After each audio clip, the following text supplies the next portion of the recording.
Hello, everyone. I'm Kirsten Fontenrose, and I direct the Scowcroft Middle East Security Initiative here at the Atlantic Council. I have the pleasure of welcoming you all to today's event, Israel's growing ties with the Arab Gulf states. Once thought to be irreconcilable adversaries, Israel and the Gulf states have quietly grown closer in recent years. Drawing the two camps together is a slate of security, political, and economic interests that have come to the forefront in light of changing regional geopolitics. Not surprisingly, the unresolved Palestinian issue and the limit to existing ties between Israel and the Arab world across sectors pose barriers to normalization right now. Today, we're delighted to release an issue brief on the topic of Gulf-Israel ties, which is now available on our website, and which Daniel Semmett on our team will post to the chat window here in a bit for you to access that way. Thanks in advance, Daniel. With us for today's event are the two co-authors of issue brief, Jonathan Ferziger and Gaudet Bagat. Following a brief discussion of the paper's findings, they will be joined on a panel by Ambassadors Ann Patterson and Mark Sievers. We will then proceed to questions from the audience, which you can submit at any time via Zoom's Q&A box. Look at that for your window. If you need help with that, just put your hand up and someone can give you instructions on how to do that. We ask that you keep questions concise, and we will do our best to accommodate as many as possible. I will lead in with a few at the beginning of the discussion. Let me tell you a few words about our speakers so you know who is sharing their wisdom with you today. Jonathan Ferziger is a Jerusalem-based journalist who is formerly chief political correspondent for Israeli and Palestinian affairs with Bloomberg News. His reporting career has taken him to postings in Hong Kong and Saudi Arabia, as well as Jerusalem. Gaudet Bagat is a professor of national security affairs at the Near East South Asia Center for Strategic Studies at the National Defense University, near and dear to my heart. He has published 12 books on energy security, proliferation of nuclear weapons, and other regional issues. Ann Patterson, known to many, recently retired from the Foreign Service after more than 4 decades of service with the rank of Career Ambassador. She was most recently Assistant Secretary of State for Near Eastern Affairs from 2013 to 2017, and previously held ambassadorships including to Egypt, Pakistan, and the United Nations. Ambassador Mark Sievers is a non-resident senior fellow for Middle East programs at the Atlantic Council. We're so pleased to have him with us. He retired last December as a career member of the Senior Foreign Service with the rank of Minister Counselor. He served as ambassador to Oman from 2016 to 2019 and has held a number of diplomatic postings across the Middle East, including Algeria, Egypt, Iraq, Israel, Morocco, and Turkey. Now let us turn to Jonathan and Gaudet for a discussion of the issue's brief's findings, and then we'll roll into some questions. So Jonathan and Gaudet, I turn this over to you. Thank you, Kirsten, and I would like to start with thanking you, Will, Daniel, and Catherine, and all Atlantic Council team. And also, because I work for United States government, I have to say everything I say is my own opinion, does not represent United States government or Department of Defense policy. I will not repeat what's in the paper since it's already online and people can read it, but I will highlight the framework of Jonathan and my thinking, and then end with some recommendation or the way forward. I believe the departing point in my thinking is Israel has always wanted good relations with all Arab countries, with the GCC states. On the other side, Gulf Cooperation Council states came to approach Israel in the last 10-15 years, and there are good reasons why this change in heart, why Israel is seen as potential ally, not an enemy anymore. The basic point in my mind is the changing strategic landscape in the Middle East. Traditionally, Egypt, Syria, and Iraq were the 3 pillars, the 3 regional powers in the Arab world. For different reasons, this is not the case anymore since the beginning of 2000s. Egypt, with more than 100 million people, has very significant economic challenges. Egypt still very important country, but money talks, and when you have less money, people do not tend to listen to you as often as they should. Syria and Iraq have been in wars, Iraq since 1980 and Syria since 2011. So these three pillars of the Arab world, of the Middle East, are much weaker than they used to be. This left the three non-Arab Middle Eastern powers, Iran, Turkey, and Israel, as the main players. And this is how GCC states have approached Israel. First, about Iran, there is, in my opinion, misperception that it is Shia Sunni, that Iranian policy is driven by ideology. I believe this is part of the story. There is no doubt that Iran's Shia power and ideology plays a role in shaping Iranian foreign policy, regional policy. But in my opinion, I believe the main reason is geopolicy. Basically, Iran is a very big country and very old civilization, very strong national identity. And just because of Iran's sheer size, some GCC states have never trusted Iran. Even when the Shah was in power, relations have never been warm. So the fact that Iran is much bigger than its neighbor, much older than its neighbor, makes Gulf states worry, concerned about Iran. For sure, this generalization does not apply to all GCC states. Qatar and Oman traditionally have better relations with Iran than other Gulf states, Kuwait somewhere in the middle. But the point here is it is not ideology, it is not Shia Sunni, it is more geopolicy. Because of this, Gulf states want to improve their security, find balance to Iran. Turkey, the other major regional power, Turkey has tried very hard to approach the EU, to join the EU, and from Turkish perspective, the EU rejected Turkey. Some Turkish leaders claim the reason is Turkey, Muslim country. I believe it is much bigger than this. But the bottom line is Turkish leaders believe the EU has not accepted them, so they are focusing now on the Middle East. President Erdogan presents himself as leader of the Islamic world, and he is a strong supporter of Muslim Brotherhood. Also, he took sides in the dispute between Qatar, Saudi Arabia, Bahrain, and UAE. Because of this, some GCC states do not trust Turkey to protect them. This leaves Israel, the third and last regional power, as the potential ally. There are at least two reasons why Israel looks attractive from GCC perspective.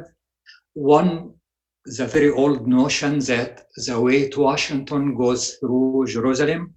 One way to improve relations with the United States is to have good relations with Israel. I believe there is some truth in this. It is not the whole story, but it is one factor. The other important factor is Israel is a strong country in many ways. Israeli economy is one of the strongest in the world. Standard of living in Israel is higher than in many European countries. Technology in almost all fields, civilian and military.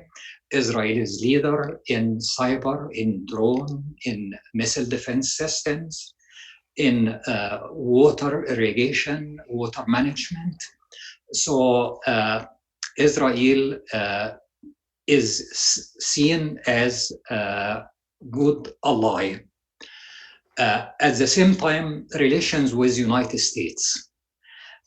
United States has been the main protector of Gulf states, and there is growing doubt about US intention about US credibility. It is not only under Obama administration, but also under Trump administration. Probably one big turning point was the Arab Spring. And here, if I may take 30 seconds, because the basic of US GCC security relations is Carter Doctrine, and there is misunderstanding. United States has never committed itself to defend Gulf regimes or Gulf royal families.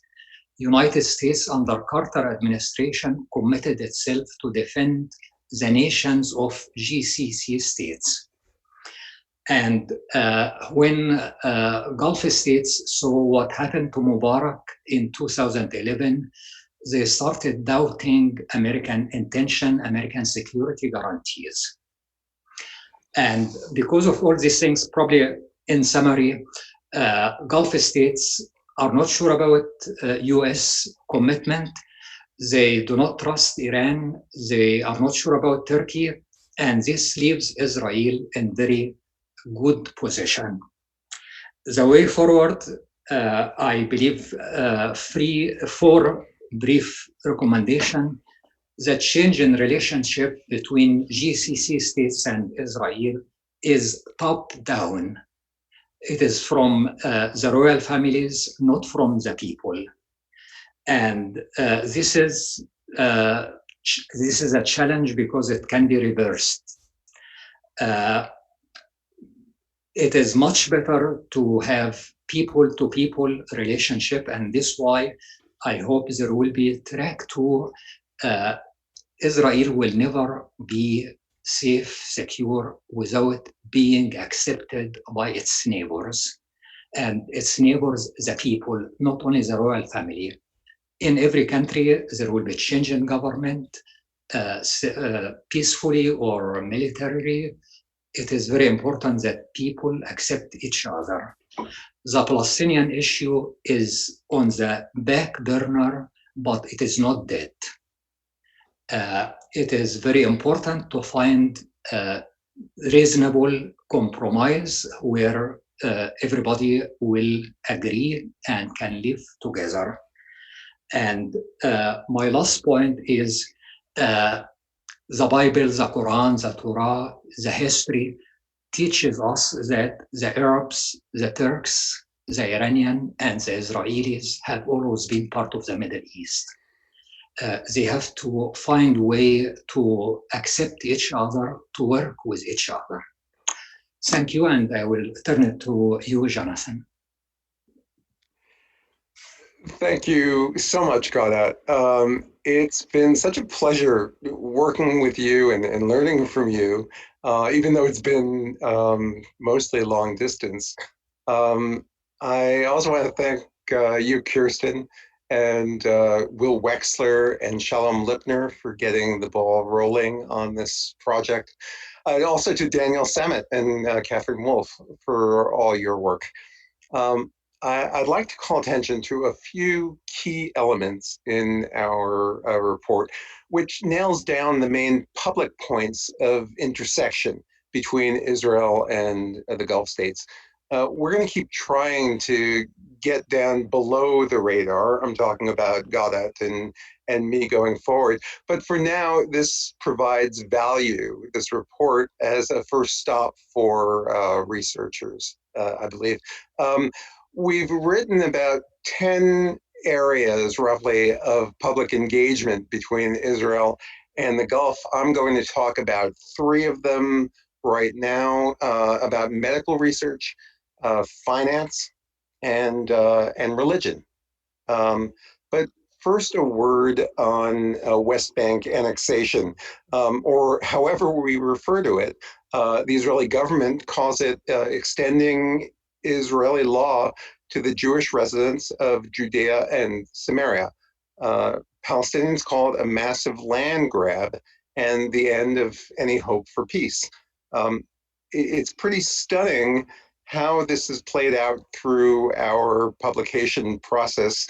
After watching Netanyahu's July 1st target date come and go, I managed to put a placeholder on page 4 of the report that says, as this report goes to press, it remains unclear how much land Netanyahu will seek to annex.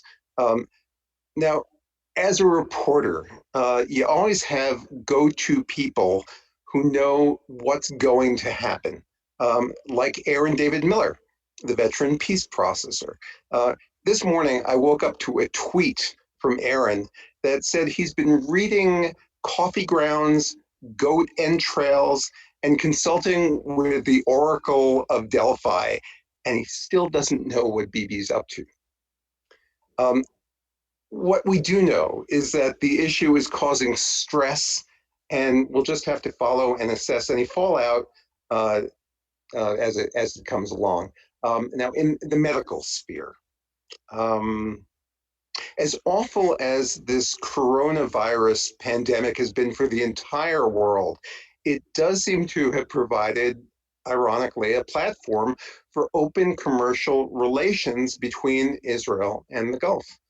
Last week, we heard about the investment deal between a unit of Israel Aerospace Industries and the UAE's Group 42 to work together on medical research and security tech.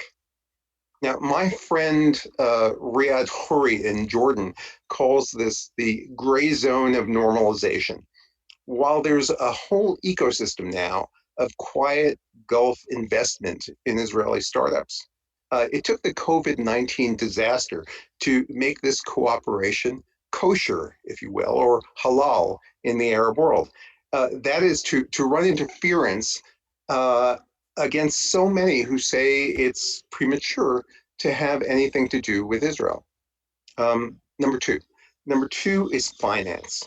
And after oil, this is the heart and soul of the Gulf. When you're looking for big money, you're looking to sovereign wealth funds. And the sovereign funds of Saudi Arabia and Abu Dhabi were more than willing to put $4.4 billion into a startup founded by an Israeli guy named Adam Newman. The company was WeWork. The money was routed through Japan's SoftBank, and in the end, it turned out to be a fairly problematic investment. But Newman says it gave him the opportunity to get pretty tight with MBS in Saudi Arabia. A more long-lasting relationship has been the cooperation between Sultan Ahmed bin Sulaim of Dubai's DP World and Israel's Idan Ofer of Zim Shipping. They've been doing big maritime deals together for decades in Asia and Africa and Latin America. In 2006, when Congress tried to kill DP World's bid to run 6 US ports, Idan Ofer, wrote a letter to Senator Hillary Clinton that was made public and vouched for the company's conduct, its good conduct, honorable conduct with its Israeli customers. The third thing I want to mention here, and then we can hit some of the other elements later in the Q&A, is the role of religion in smoothing the way for relations between Israel and the Gulf states. Now, this wasn't apparent to me in the 1990s when Israel was opening up trade offices in Qatar and Oman following the Oslo Accords, and I was writing about the process from Jerusalem. But then a couple of years ago, I and the rest of the Bloomberg staff in Israel went for meetings to Dubai because that's where our Middle East news hub was located.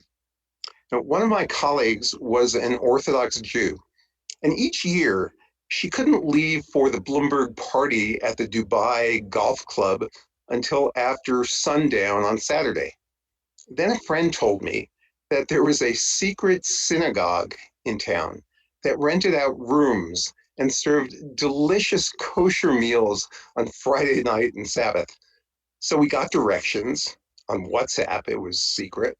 We attended services, and we found that there was an active Jewish community in Dubai that had been uh, nursed along um, by the American Jewish Committee in the US and the Simon Wiesenthal Center.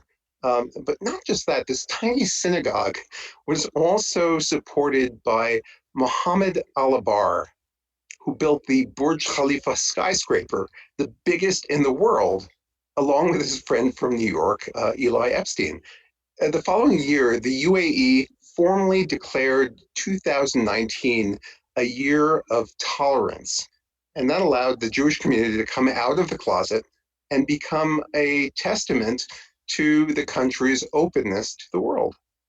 They even named Rabbi Yehuda Sarna as the chief rabbi of the UAE Jewish community.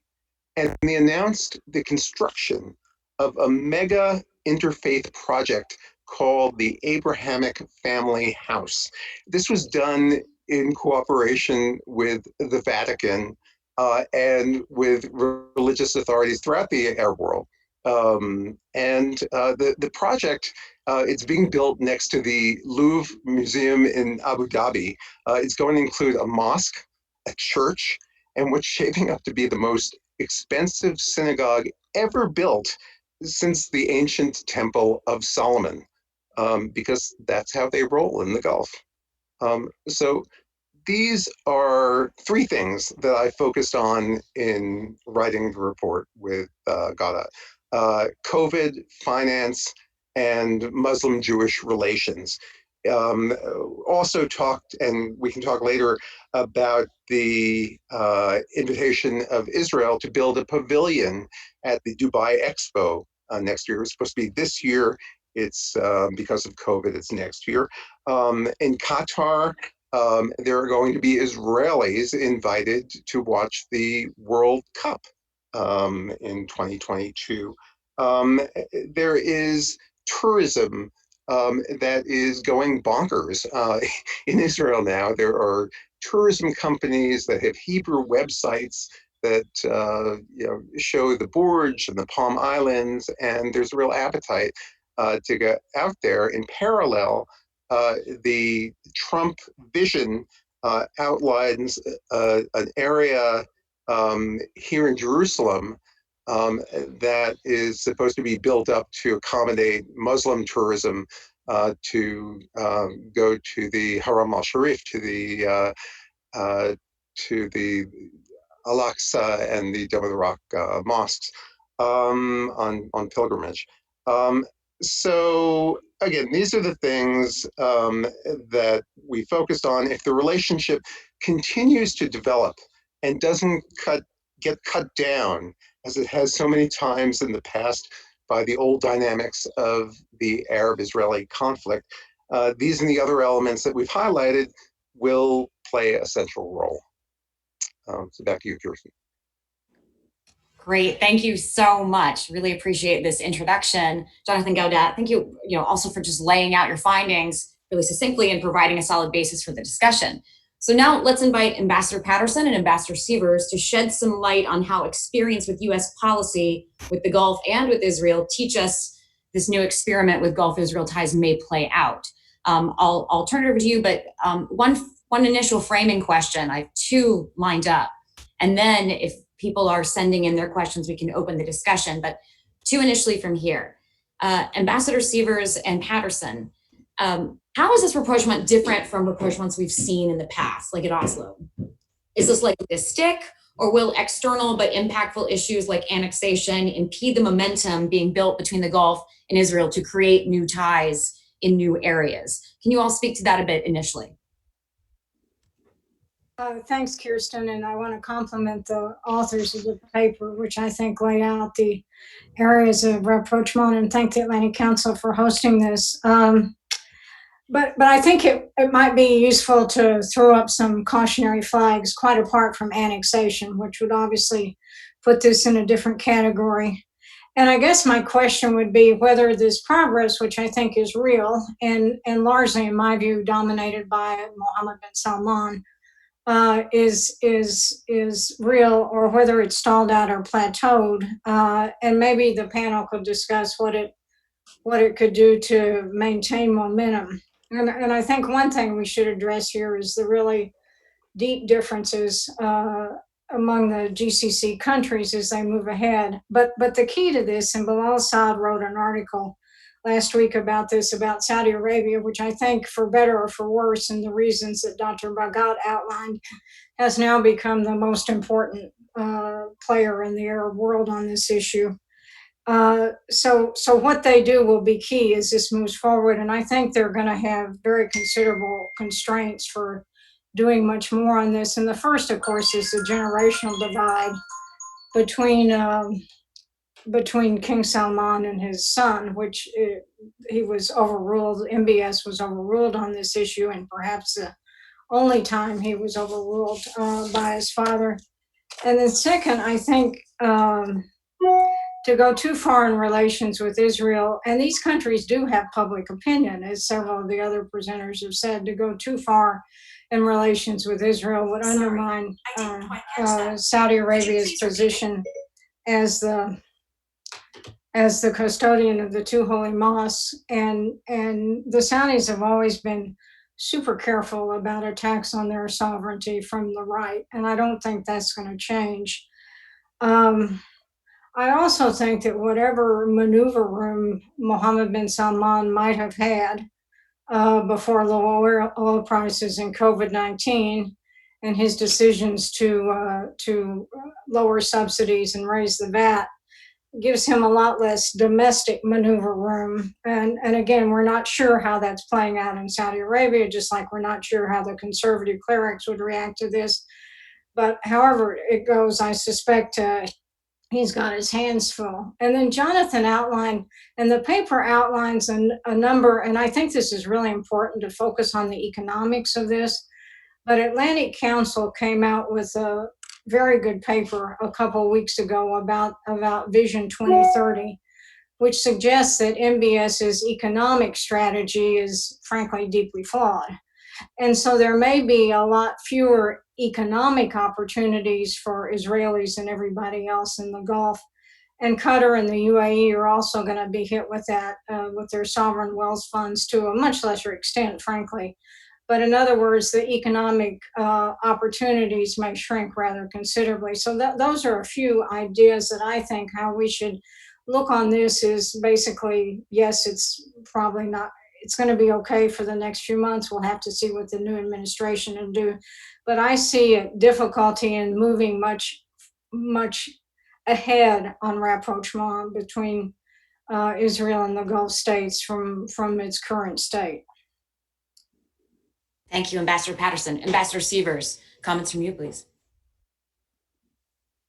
Yeah, thank you. And it's great to be part of this panel. Thanks to everybody. It's a very impressive paper. So Jonathan, Gaudat, my congratulations. And I don't fully agree, Anne. I think that there is something different about this. And I think partly because some of what Gaudat referred to as the people-to-people contacts, it's still very much at an elite level. It's not down in the in the street. And I certainly think in Saudi Arabia, there's always the question of where is the Islamic right and when is it going to, emerge again and make its views known. But it seems to be silenced for the moment. I doubt that'll last. But I think there are other elements of this that are sort of developing sort of organically. You have the as Jonathan mentioned, the medical aspects, the financial aspects, the religious aspects, and these are all separate from this whole question of whether a threat from Iran is driving the Gulf states together with Israel because of similar perceptions.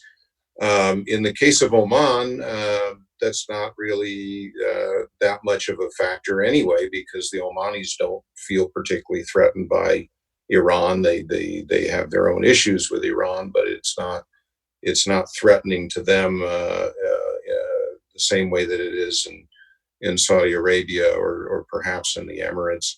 I think the Emirates, the relationship is with Israel has taken on also a life of its own. Certainly, I've attended the services in the villa in Dubai a number of times, and it's a remarkable thing because it's actually located right behind a mosque, and you're sitting in the middle of the Jewish service, and then you hear the muezzin 2 blocks away, and you can see the mosque, the minaret out the window.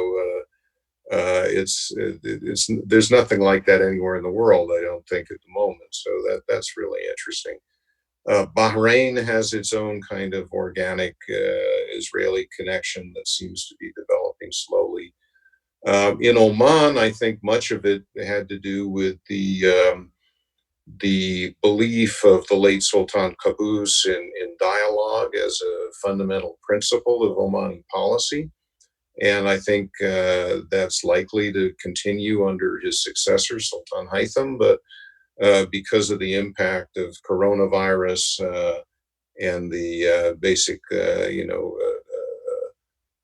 turning inward of pretty much everybody in the world in the last few months, we don't really know yet how much Sultan Haitham is going to want to be involved in Israel-Palestine issues. But I do think that this is, it's turning into something that it's not so much a reflection anymore of calculations of balance of power, or I mean, those are elements that are part of it, but I see something locally driven and kind of organic coming together. Whether that'll last, I'm not a prophet, I don't know, but I think there's a reasonable chance of that. Thanks very much. It's really helpful in terms of looking at it from the regional perspective. Let's turn now to think about a bit from the US perspective. Ambassadors Patterson and Sievers, do you think that a reentry into something like a JCPOA 2.0 under a Biden would it perhaps reinforce the sense of need for partnership by Israel and the Gulf, or would it cause either or both sides to distance themselves from an initiative that might be perceived by a Biden administration as anti-Iran? My guess is if Joe Biden is elected president, that his views on the House of Saud are pretty well known. And he spoke about that candidly in one of his debates. So I think in Riyadh, they would anticipate perhaps a more critical foreign policy, and therefore would probably, as is historically the case, seek to have better ties with Israel, regardless, I think, of what happens on Iran. I would hope that this would be done a little more constructively than it was in the Obama administration, where their alliance was perceived as largely anti-Iran and largely personally against Barack Obama. But that's my guess about how this would play out. Yeah, I share that view. I think actually, if Joe Biden is elected, that will most likely, and particularly if there's a discussion about returning to the JCPOA by the United States, I think that will actually drive at least the Saudi Emirati piece of this of the Gulf back, to even further reinforce relations with Israel. I also think that Bibi Netanyahu most likely anticipates a rocky relationship with President Biden if that's the outcome of our elections. And I assume that they'll both sides will do their best to try to manage that. But they would both come into this with a great deal of baggage. And I think that will also underscore the importance of for the Israelis for maintaining this relationship with the Gulf. Got a quick follow on to that question, but let's let attendees know that they're welcome to start submitting theirs at this point. Building on what you both just said, Ambassadors Sievers and Patterson, are there things that you would recommend to any U.S. administration incoming in November that could help nurture these kinds of ties? Any advice there or any suggestions?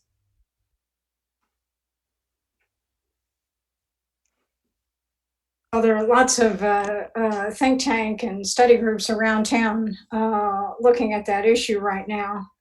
And there's been lots of efforts at interfaith dialogues and Track Two over the years that have sort of come and gone, to be honest. But I think at least the Biden foreign policy for the Gulf has been pretty much laid out there in a series of articles by Biden campaign advisors. So I think everyone would pretty much know what to expect. And I think one of the real issues, and I see there are some questions on this, is sort of what's the future of the Palestinian issue, and I think that's very hard to evaluate at this time. Yeah, I think I'll jump in on that point. Certainly a Biden administration is going to want to see what can be done to patch up U.S. relations and U.S. engagement with the Palestinians. And we don't know, of course, it's premature to say where that would go, but that will be an element in this. We have some questions from the audience that build on this as well. With regard to the Arab world's relationship, relationships among themselves and with the Palestinians, do you think that this kind of rapprochement or these kinds of ties in any way indicate that the Arab world is abandoning the Palestinian cause? Or do you think this will impact, for instance, Gulf Jordan ties in any way? And I'll open that, Ambassadors Patterson and Sievers, if you could touch on that first, and then Jonathan, if you have any thoughts on that, welcome those as well. So I think the Jordan thing is extremely worrisome. And I think taught by the Israeli right to make Jordan the homeland of the Palestinians, and the pressure the king's under economically. And now he's under a lot of pressure from the US on the extradition of Ms. al-Tamimi. And even with threats of curtailing assistance to Jordan, which is frankly, at least when I was in government, much larger than the figures suggest. I think, and it seems to me the Gulf Arabs have never treated Jordan very well, but with low oil prices and their ability to provide assistance is going to be even less able to support the Jordanians. So I think the Israelis could be looking at a problem on their eastern border that they don't anticipate. I think, Israel values the relationship with Jordan, certainly the security relationship, but the rest of the relationship hasn't really, it's been pretty frozen for some time now. And now with the talk of annexation in the West Bank, it's potentially in very serious trouble. But at the same time, as Ann said, Jordan's relations, particularly with Saudi Arabia, go up and down, but at the moment they're not great, and all of this could factor in there as well. So yeah, I see that as a very sensitive point. I'm struck by, with all the rhetorical sound and fury that has been triggered by the talk of annexation. Anything on the ground has been very subdued. I am in Jerusalem.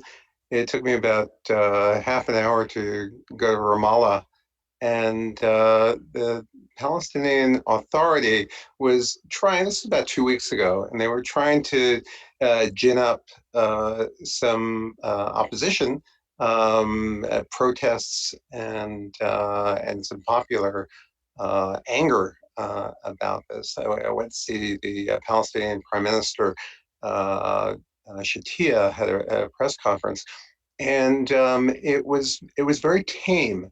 I think that Palestinians know Israel, and they know Israelis, and they're very cynical about what's going on. The whole notion of annexation itself on the ground is very much window dressing.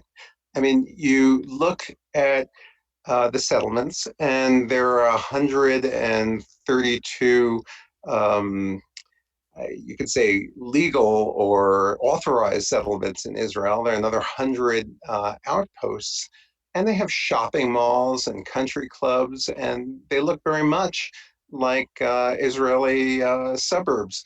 So when you say that Ma'ale Adumim or Ariel is going to be annexed, it's not much more for the residents and for the Palestinians around there as switching the sign.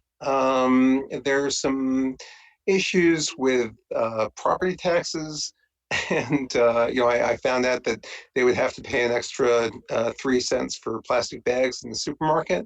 But it really is that pedestrian, and I think that Palestinians who live just a couple of miles away are you have largely don't see a lot of hope for another peace agreement, and they're going to challenge Israel on what it means to annex 5 million Palestinians in the West Bank.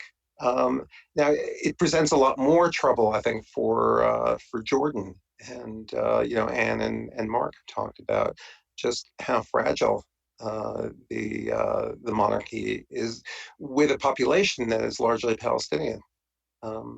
Here, though, it's surprisingly quiet. Kristen, if I may add, thank you. I believe one way to give life to this warming up of relations between Gulf states and Israel is to take inclusive approach and promote these warming relations, that it is way overdue. Israel is here to stay. Jews have always been part of the Middle East. The two sides should have recognized each other long time ago.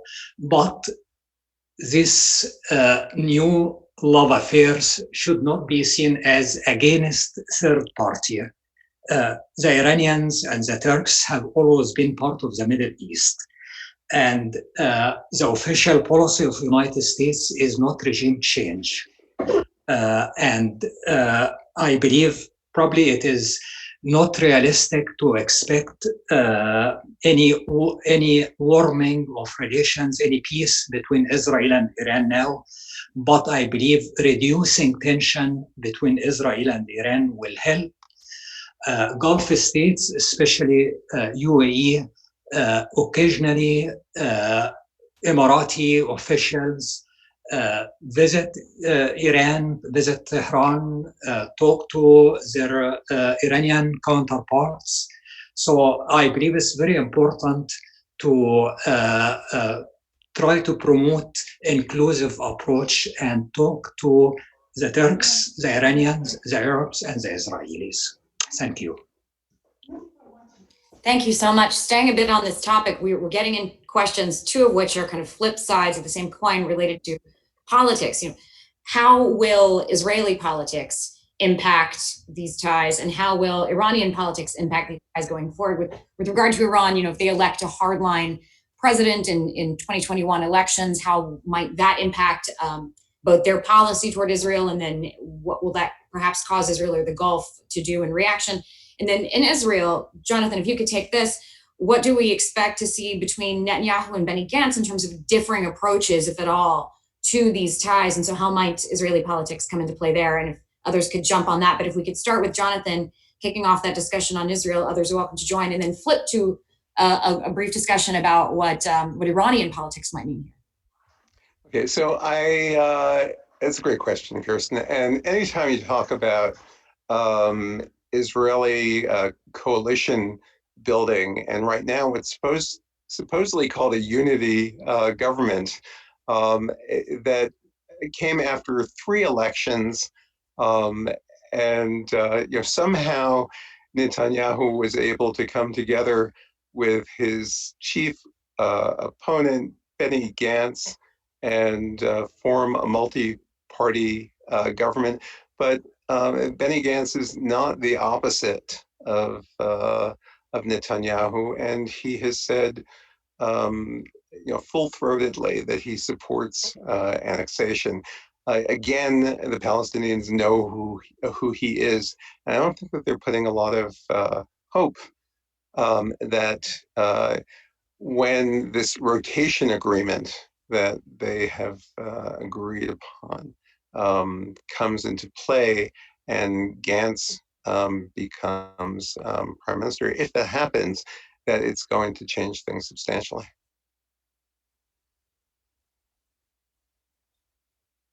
Let me also remind you that Netanyahu is also going to be the alternate prime minister, if Gantz does become prime minister, with a plurality of seats in the Knesset, in the parliament. So it is complicated. It's going to be hard for, if Gantz wants to change policy, he is so hemmed in by his coalition partners that it doesn't leave a lot of room. I think that things, could shake up if the Trump administration is replaced. But as far as the Israeli polity, I don't see a lot of change. If I may say a few words about the Iranian perspective on Israel, the Iranian-Israeli relations have always been interesting.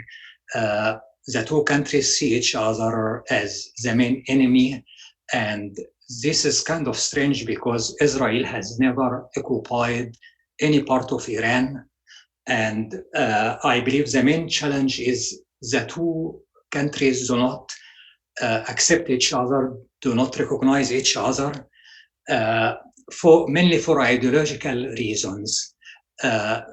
Iranian leaders see themselves as leaders of the Islamic world and see the Arab-Israeli conflict as a Jewish-Muslim conflict.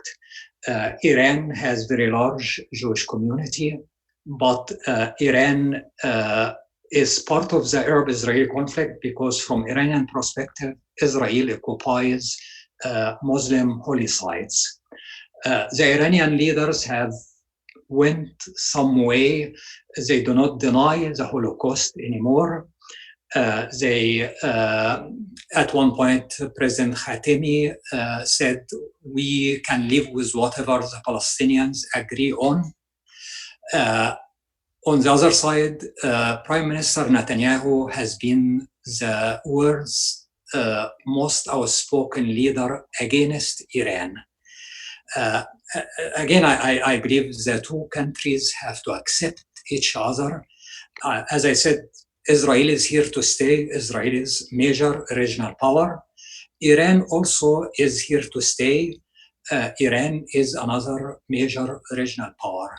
And it is not in the best interest of the United States. It is not in the best interest of Israel to find common enemy in Iran or in Turkey or in any other regional power. And I believe probably the best thing for Iran is to have Iranian-Israeli relations similar to Turkish-Israeli relations. President Erdogan cannot stand Prime Minister Netanyahu, but under the surface, Israeli-Turkish relations are very warm. There is trade relationship, investment. Israeli tourists go to Turkey. If the Iranian leaders can go the same way, this will be very good for the whole region and for global peace. Thank you. What do you see as the chances of that, Gaudat, especially in light of the last couple of days of mysterious explosions at Natanz and other sites in Iran? I see very little chance, and this is our next project with Agreed. Great data points and great models, food for thought. Gaudat, thank you so much. Ambassador Sievers, can you jump in a bit on a kind of Iranian foreign policy, what we might look to in their future, in their presidential election? I'd just like to recall a different point before I get to that, which is I remember years ago when I was in Embassy Tel Aviv, we had a meeting when Condi Rice was Secretary of State with Ehud Barak, who at the time was the defense minister. And he talked about how as a young officer, he'd been sent to Tehran on a mission to develop some ties with the Iranian military, and how extremely well treated he and his delegation were by the Iranians. Israel had very warm relations with Iran during the Shah's regime, and I think there's nothing permanent, as Gaudat mentioned. There is an ideological basis for hostility, but it is driven, in my view, by Iranian hostility, Iranian regime hostility to the existence of Israel in any form. I don't think there's per se any Israeli hostility to Iran as a nation. There's hostility to the Iranian regime, which is seen as an existential threat. As far as the election, I don't know. I tend to think that what really matters in Iran is the supreme leader. That question of succession with the supreme leader, if he passes away or when he passes away, who succeeds him and how that process works, is probably more important than the outcome of the election. But the Iranian presidents affect the tone, if not that much of the substance on foreign policy. We certainly saw how aggressive Ahmadinejad was in, promoting Holocaust denial and things like that. So it does have some impact, but I think in terms of Iranian foreign policy and Iranian security policy, it's really the supreme leader and his the IRGC that matter the most. Kirsten, I want to make two points on that. First of all, right now the most popular television show in Israel is called Teheran, and it is about a Mossad agent, a young woman who infiltrates the electric company and tries to shut down the lights while Israel is preparing to blow up the nuclear facilities. It doesn't go so well, and she gets stuck there. And there are, I think, 7 episodes, and everybody is just glued to their screens. In the report, I'm looking at page 13. There is one thing that makes, when I talk about this with both Israelis and Saudis, I see stars in their eyes. There is a remnant of the Israeli-Iranian alliance, which is called the Eilat Ashkelon pipeline. This was an oil pipeline that went from the Gulf through Israel to the Ashkelon port, and it enabled Israel to import oil from the late 60s onward until the revolution. And now it seems to be seen by Saudi Arabia and other countries in the Gulf as a path toward bypassing the Suez Canal, toward shipping oil or gas into directly to the Mediterranean instead of around the Gulf. It is it's one of the most super secret installations in Israel, but it's something that's in the report and something that should be paid attention to, because there's a lot of discussion about it. A fantastic point. Can I throw out another question related to TV shows, just to really back off from the super important point you just made about secret facilities? We had a question come in from Ambassador Doug Silliman that was related to a show airing in the Arab world as part of Ramadan series. And this one featured a young Arab boy who was playing online games with an Israeli boy. And it led to interesting conversations, with his family about that. And are you all seeing any additional kind of indicators or signs of attempts to inject that kind of conversation into either the Israeli population or the Gulf population in terms of normalization? We've had two questions that kind of build on that, and we'll use this discussion as our final kind of discussion topic here to wrap up. But the two questions are related to how the populations in both Israel and the Gulf states are perceiving this kind of experimentation with ties, and what that might mean in terms of what the Gulf nations or the Israeli governments will have to do to bring their people on board. How tough will that be? Are there indications that they're already doing that, or do you think this will be a challenge? How do you think this kind of not quite normalization, but sort of shadow of normalization might be perceived by the streets in both places, and what kind of challenge could that present? So, okay, yeah, please go ahead, John. Kick us off. Okay, I'll pick up on that. And in terms of cultural exchanges and talking about TV and games and songs, I see it in my own house. My kids are talking to Arab friends. Just looking at these boxes that we're in, the Zoom has completely crossed borders and made them just so irrelevant and so 1990s. It is really a different era, and I know Israel has a very involved.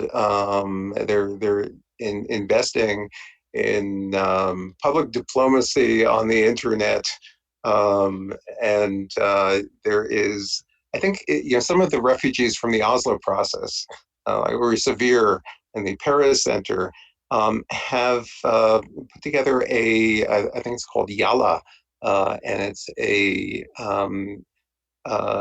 channel for youth, for Israelis and Arabs, to chat together about gaming and software and songs and yada yada.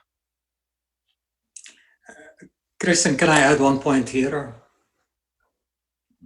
To improve people-to-people dialogue, I believe one big challenge for Israel, so far the relations between GCC states and Israel are at the elite level. And I mentioned Carter Doctrine and how the United States committed itself to defend the nations, not the regimes or royal families. Israel is taking the opposite approach.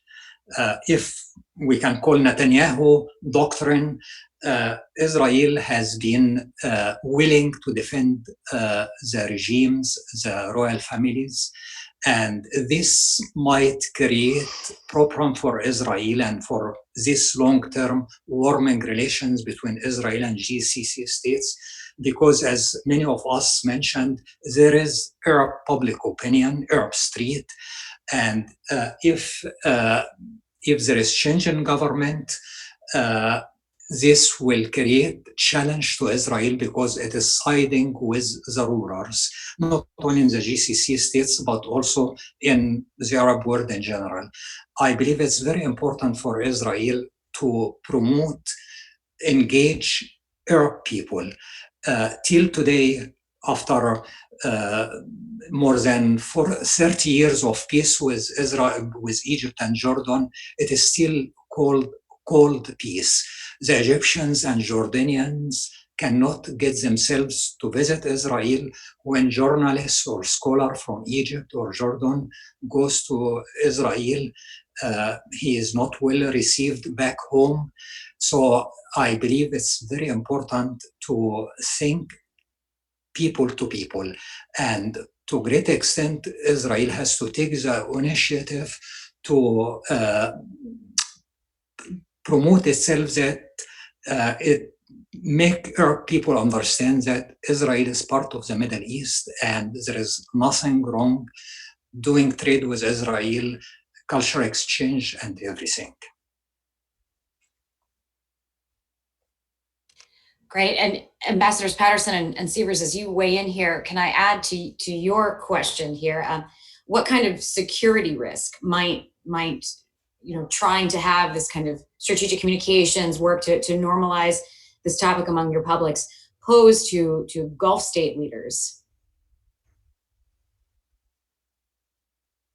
Like Dr. Baggett, my experience in Egypt has made me very conservative on this issue, because despite decades of a peace agreement, there was still enormous anti-Semitism in the Egyptian public, and it wasn't, the Israelis could do more, of course, but it was promoted by Egyptian leadership in many cases, and at the very best, they sure didn't do anything to minimize it. And they went to great efforts to keep their contacts, which were extremely extensive, between Israeli military and intelligence personnel and what the Israelis are doing to help out in the Sinai, a big secret. So I think this issue of public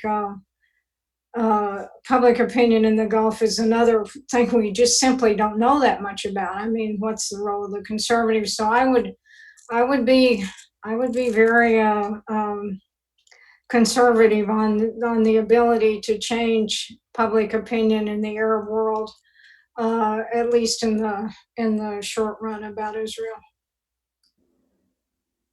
I was struck, Ambassador, last week. I had a Zoom conversation with college students and some high school students from around the world about this Israel-Palestine. And one kid got on from Dubai. And he said that his class, he was in an international school, and at least half his class was Palestinian. And he said that they were furious about the perception that the UAE is making friends with Israel, that he couldn't even discuss it, that they would do ululate and dance around him and say never, never, never. I was surprised that that there's such a level of antipathy still toward Israel in the Gulf. Now, that's Palestinian expats, but I think you're right that you really can't minimize how deep this goes. It's been nurtured for generations. Yeah, but what's new is the communications that have opened up, and even when in a number of Arab countries you can't dial an Israeli phone number, but if you use WhatsApp, the call goes right through. I a while back had a business conference that involved an Israeli businessman and somebody here in Muscat and myself and my wife, and we did it on Zoom, and it connected all the parties, no problem. I think there are multiple channels that the younger generation are using.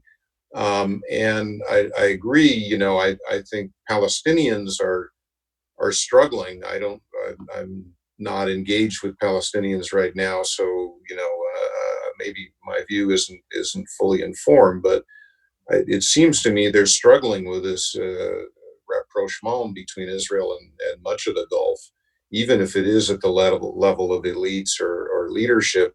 It's a real thing, as your paper demonstrates and describes very accurately. And they see it, it seems to me, as a great betrayal.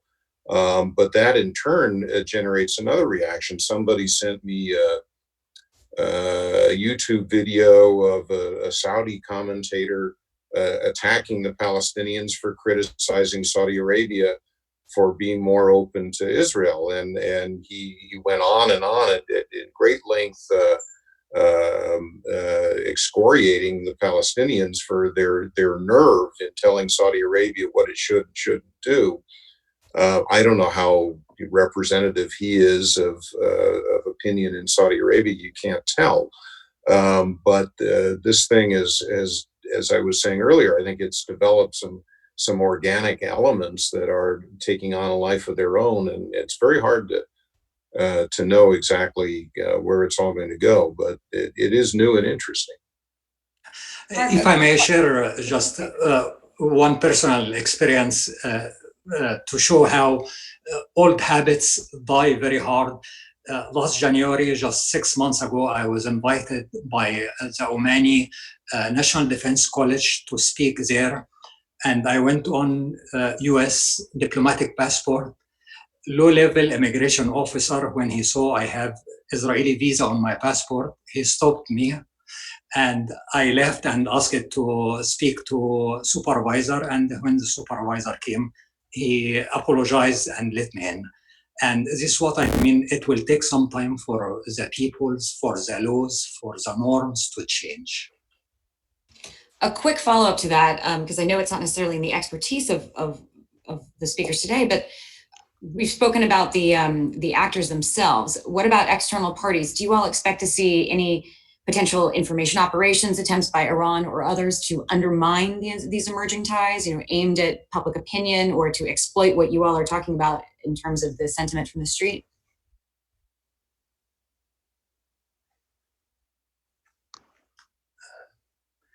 There is warming of relations between Turkey and Iran. Still, the two countries have some basic disagreements, mainly in Syria. But the Turkish leaders and Iranian leaders do not like Prime Minister Netanyahu. I believe what we are seeing is restructuring of the regional security architecture. And as I mentioned before, the Palestinian issue has not disappeared and will not disappear. But probably in the next few months, we will see the outcome of our election here in the United States, the outcome of the election in Iran, and this probably will have big impact on the delicate dance between regional powers. Now, as far, Kirsten, as these information wars, the actors here are very adept at using these tools, and I know that there are websites. Israeli websites are hammered by Iran and Turkey, and from private individuals, and I imagine government too, trolls, and everything that you see coming out of China and Russia is very active here. And I'm telling you, going back the other way, if anybody is equipped for cyber warfare, it's the Israelis, and they're doing it as we speak.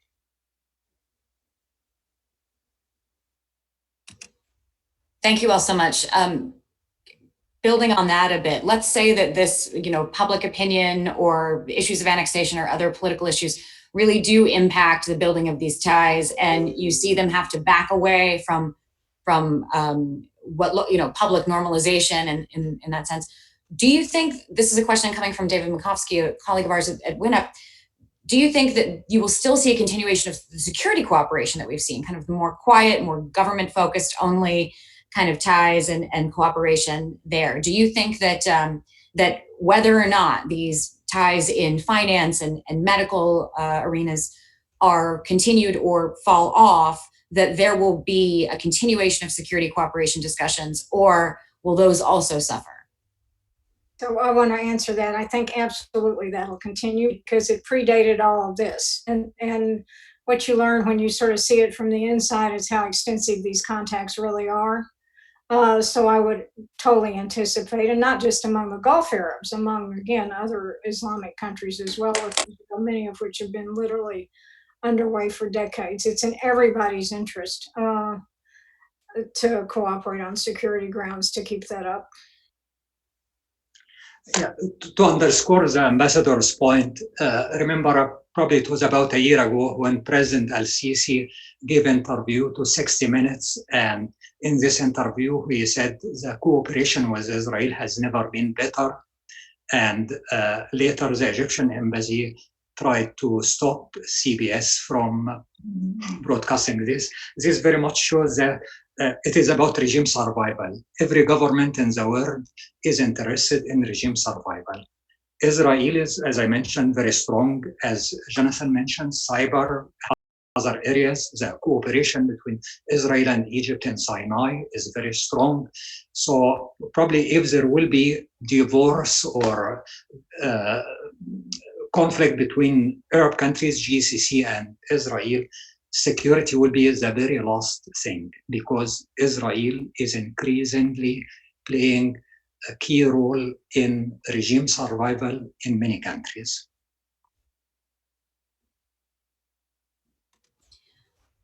Follow on to that.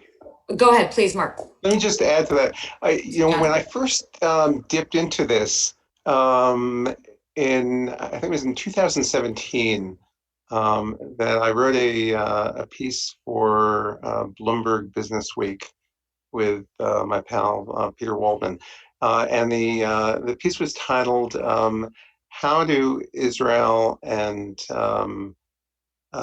Saudi Arabia conduct their tech ties very, very quietly?" And the first person that we talked to was a former Mossad agent who he said he was came in the office one day and he got a Skype call from somebody in Saudi Arabia. He had a software tool that scours through social media, through tweets and email and what have you, millions of them at a time. And it had come from the Saudi royal court, and they were looking for help to use hermeneutics to study the sentiment of social media messages and find threats to the throne and dissonance. And well, he came up with a pretty good contract, and it's become a product that several Israeli companies are selling throughout the Gulf. Based on what you just said and what Gaudat offered, it sounds like regime survival might have been at the root of some of these discussions, happening to begin with very quietly. Now that they're growing more publicly, what's in it for the Gulf? What is their balance between regime survival and their concerns about public opinion, and what they hope to gain from these ties with Israel? Do you and Gaudat have thoughts on that? And Ambassadors Patterson and Sievers, any thoughts there? Just to take it first, I'll say broadly, I don't know. I've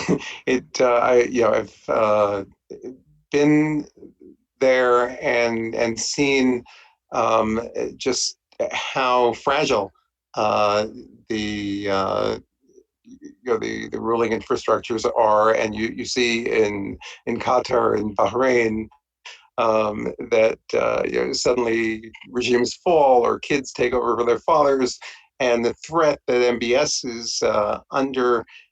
So yeah, there is incredible concern about maintaining the regime, and Israel has proved itself very helpful in this space. Yeah, I would add.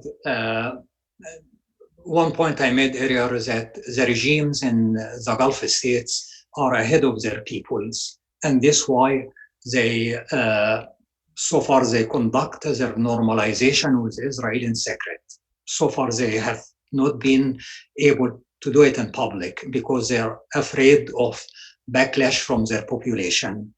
And a few months ago, there were media reports that United States was trying to organize a meeting in Cairo that would include Prime Minister Netanyahu, Crown Prince Mohammed bin Salman, and it did not happen. But I believe the main reason some Gulf states are warming up to Israel because they see that Israel can help them to survive.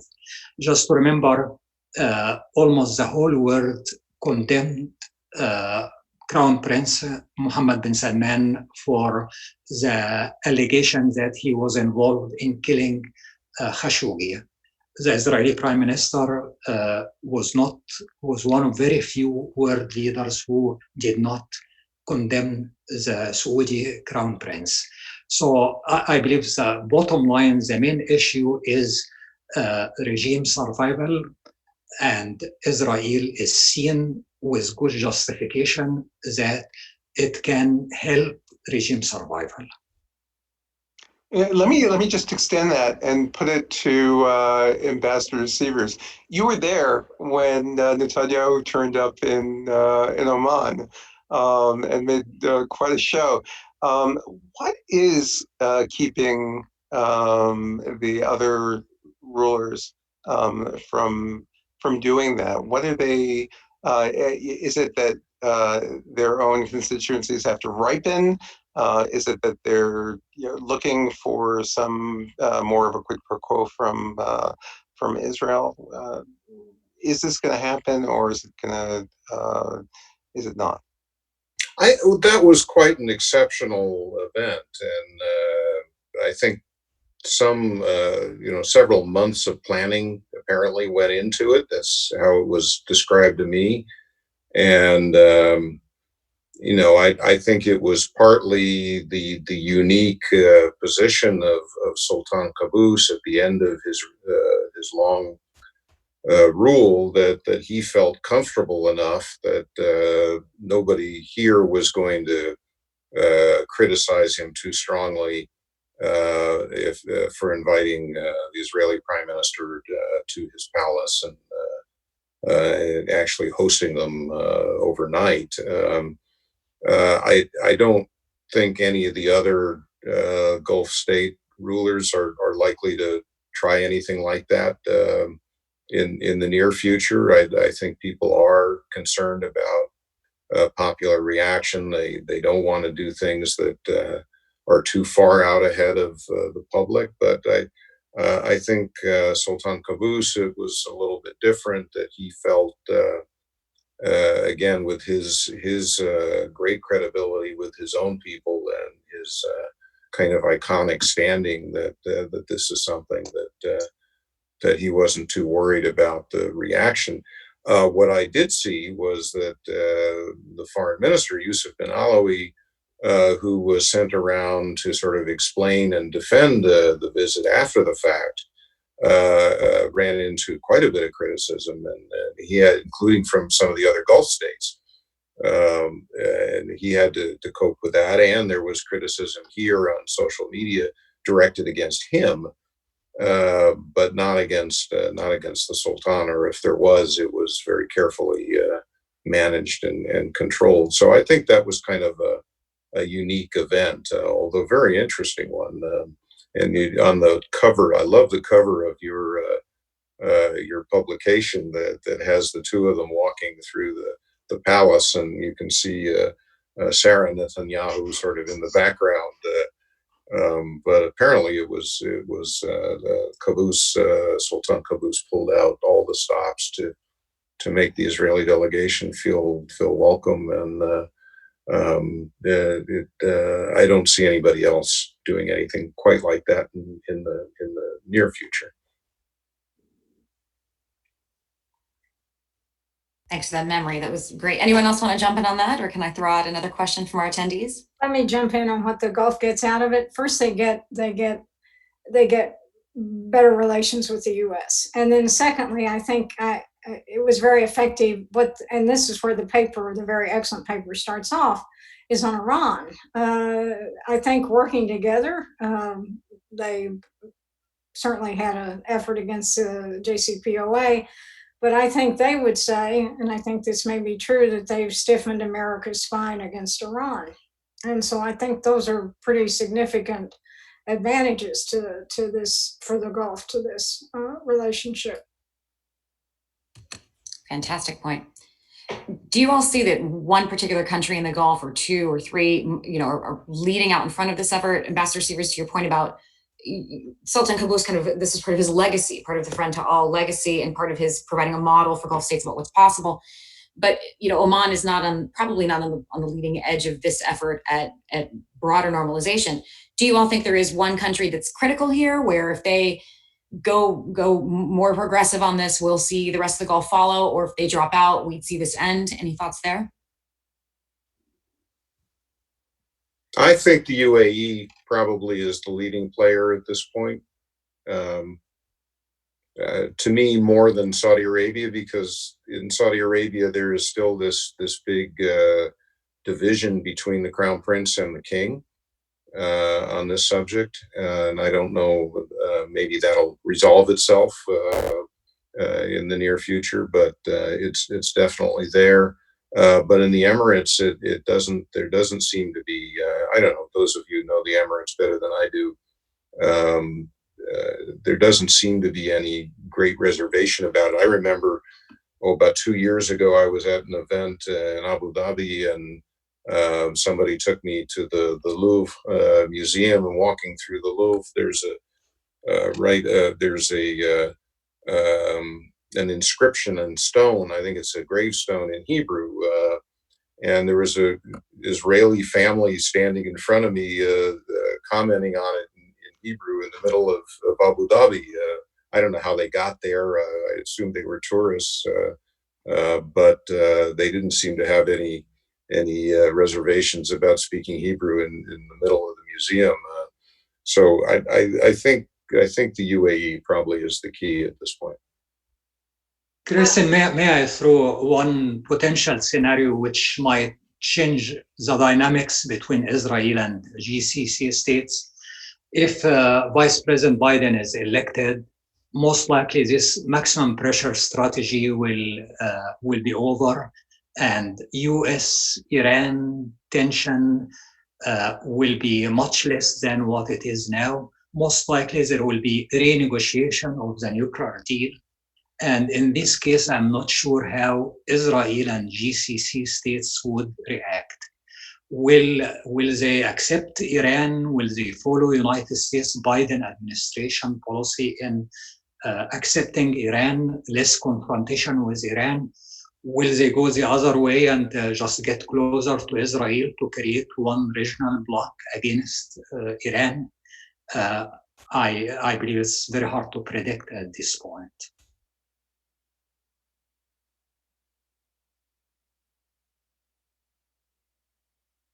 Ambassador Patterson, I believe you wanted to jump in as well.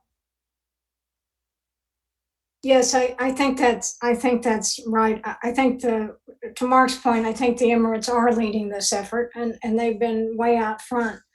But as a friend of mine put it, the Saudis are ultimately the big boy on the block. And as a friend of mine put it about discussion of another Gulf effort, yes, Mohammed bin Zayed may be driving the bus, but you still need a bus to drive, and the bus is Saudi Arabia. So their role in all this is absolutely key. And I don't think, as we've seen in other places and other issues in the Gulf, I don't think the Emiratis can get too far ahead of the Saudis. Thank you. Thank you. I've got one final question from attendees, and if we could have your thoughts on that, and then I'll open it up for our panelists to provide any final thoughts or any words of warning or any recommendations, going forward, birthed out of this discussion. But to this question, the question is, do you think it is in the greater interest of Israel and the Gulf states to approach this from a bilateral relationship perspective or as a multilateral effort? Do you think there are pros and cons to either for these parties? I have strong opinion about it. Sorry. Go ahead, sir, Ambassador. Thank you. Just very quickly, I think the fabric of Gulf unity has worn very, very thin.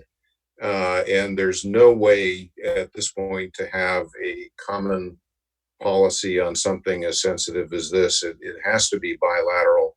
But I also agree with Anne that while the UAE often sets the tone, they need to do it in tandem as much as possible with Saudi Arabia. Yeah. I was going to say the same. The GCC is almost dead, and especially with the rift between Qatar on one side, Saudi Arabia, UAE, and Bahrain on the other side, and a country like Qatar has to be in good terms with Iran. Almost all Qatari money comes from the natural gas field it shares with Iran. So Qatar will always have reasonable relations with Iran. And this is why any future has to be bilateral. There is, again, the Gulf Cooperation Council is almost dead.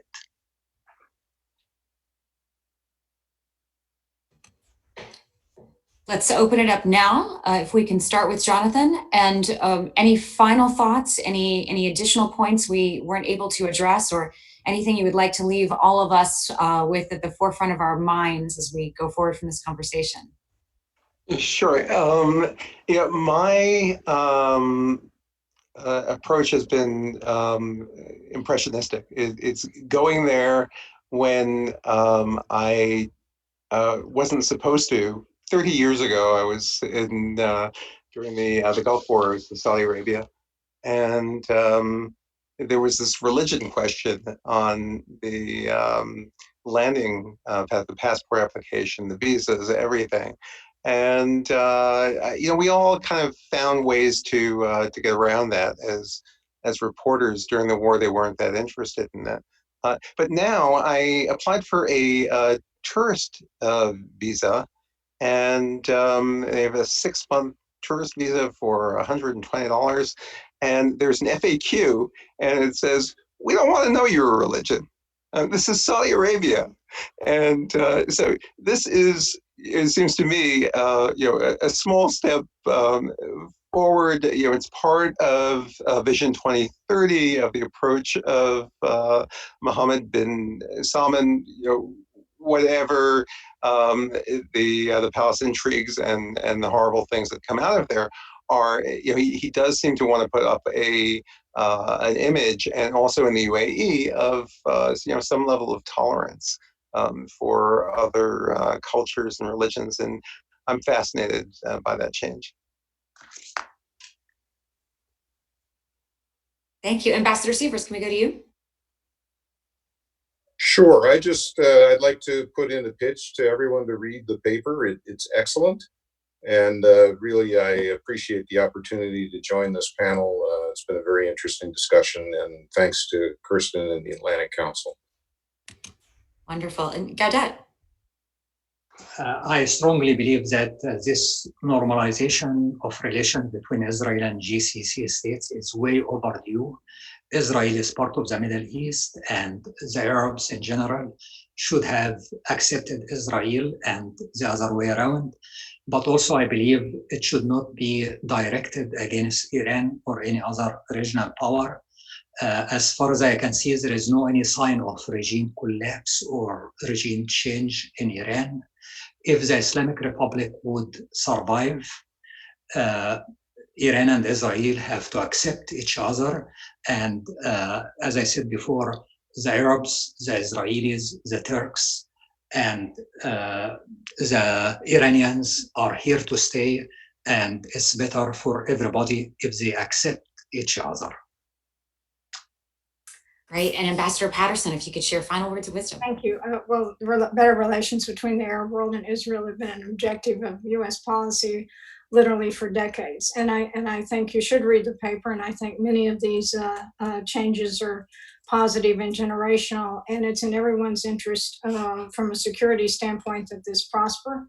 So we can, maybe in the next few months, we can discuss what all of us can do to make that true. Thank you. Wonderful. With many thanks to Jonathan and Gaudat for the deep dive they gave us that's laid out in the issue brief on Gulf-Israel ties, and to Ambassador Sievers and Patterson for contextualizing these emerging ties. We will close up. And thanks to all four speakers for sharing warnings and recommendations for the continuation of these ties, and some advice for coming regimes in both the U.S. or the U.S. as well as Gulf states, and as well as Iran, looking forward to their own elections. And many thanks to the attendees. Thank you to all of us for joining and for enriching this exploration of the topic with your really, really smart questions.